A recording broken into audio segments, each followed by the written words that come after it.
What is going on, guys? Today we're going to talk about my Sig Rattler build here. Before we start this, though, I'm going to tell you that if you're going to submit a Form 1 for this gun, for a Rattler, don't say that it's a Rattler. It is an option on the ATF website. However, if you submit Rattler, they're going to kick it back to you and they're going to say denied because it should be Sig MCX as engraved on lower receiver. So obviously I was very mad when that happened, and I came and looked, and of course, yes, it just says Sig MCX on the lower receiver right there. You probably can't see that in the video.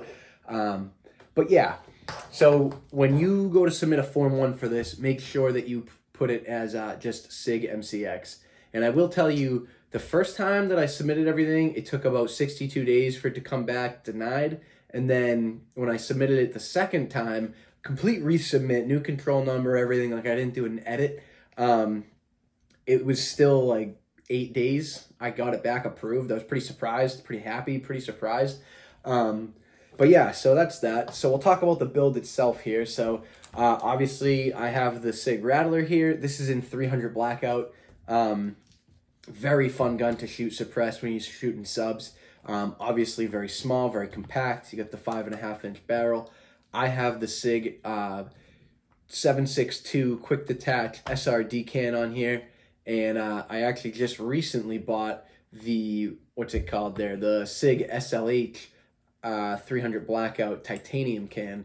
So that can is significantly lighter than this one. I was noticing that just holding on to it in the store, and I got that direct thread as well. So when that comes in, I'll be taking off the muzzle device here and putting the can just directly on it, and that can's pretty much just going to live on this gun. I bought it for this, so that'll be the complete Rattler setup. But in the meantime, we got the little QD SRD 7.62, and this is still a really nice can. I'm actually still a really big fan of this can.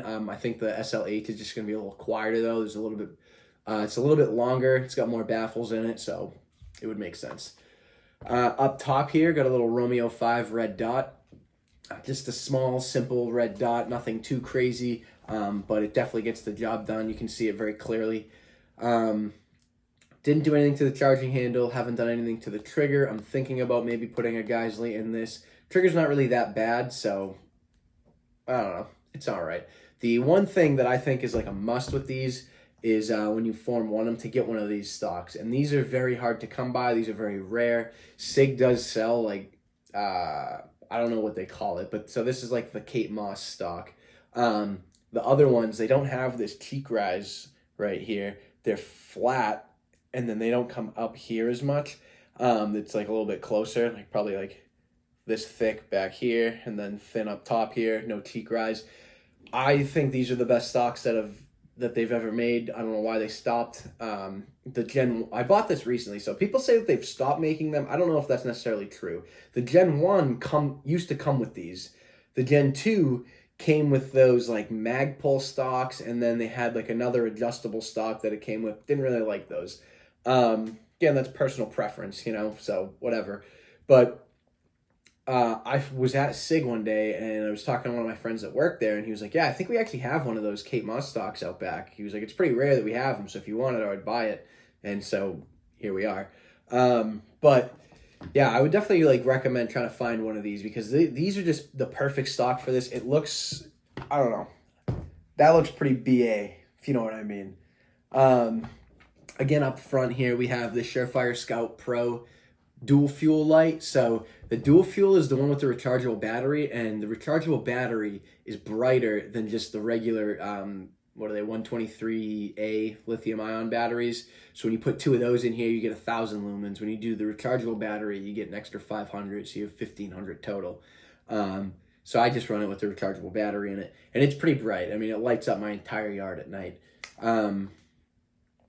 What else here? So one little complaint here. This grip feels terrible. I mean, it's really bad. It's uncomfortable when you're shooting for an extended period of time. I typically will shoot like running drills and stuff with some friends for anywhere from like 2 to 4, maybe even 5 hours at the most.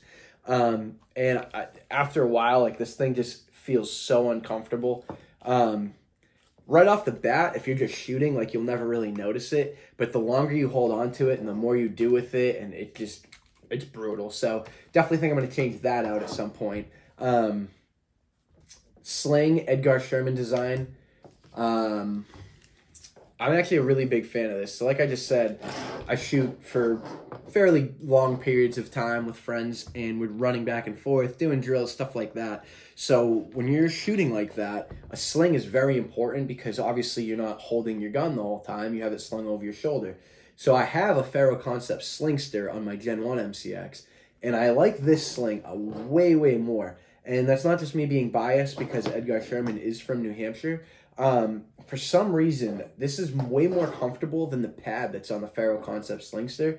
The pad almost makes it like worse and more uncomfortable. So I have this on my spear as well, and I'm probably going to buy a third one and just get rid of that Slingster. So if anybody's looking to buy a Slingster, let me know. Probably sell it for pretty cheap. But yeah, that's pretty much it from the Rattler build. Obviously just a little foregrip on there, but only things I think are worth mentioning to change would be the grip, and you can always throw a Geisley in there because Geisley's obviously going to be better than anything that comes in any gun pretty much ever. So, yeah, that's really it though. I'm a huge fan. It's really fun, really, really fun gun to shoot. So get yourself a Rattler or even an MPX or a Canebrake. Those are all pretty fun guns to shoot. I've shot all of them at this point. So, yeah. Thanks for watching.